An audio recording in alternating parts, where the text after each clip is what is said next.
হুজুর আকরাম সাল্লাল্লাহু আলাইহি ওয়াসাল্লাম বলেছেন যে ইফতারাকাতুল ইয়াহুদ আলা 71 ফিরকা, ইহুদি জাতি 71 দলে বিভক্ত হয়েছে, তাই না? ফাওয়াহিদাতুন ফিল জান্নাহ ওয়া 70 ফিন নার।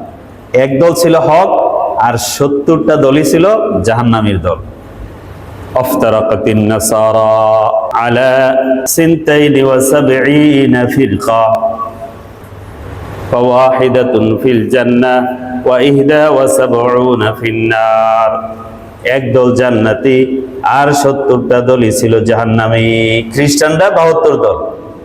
ওয়াল্লাযী নাফসু মুহাম্মাদিন বিয়াদিহি, নবী করিম সাল্লাল্লাহু আলাইহি ওয়াসাল্লাম এইভাবে বলেছেন, কসম করে ওই সত্তার কসম যার হাতে আমার প্রাণ, যার হাতে আমি নবী মুহাম্মদের জান, তার শপথ করে বলছি, লা তাফতারিকান্না উম্মতি আলা 73 ফিরকা, আমার উম্মত 73 দলে বিভক্ত হবে।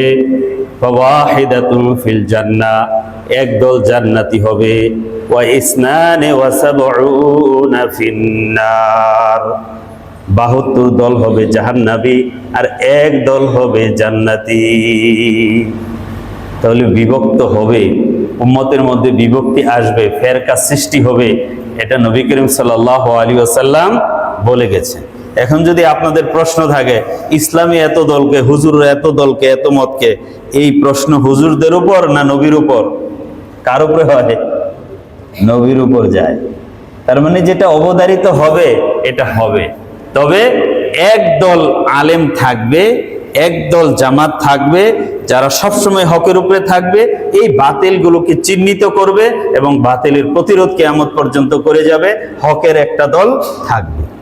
লা তাযালু তায়ফাতুম মিন উম্মতি কাইমাতুম বিআমরিল্লাহ, আমার উম্মতের একটা জামাত থাকবে যারা সবসময় আল্লাহর হুকুমের উপর অবিচল থাকবে।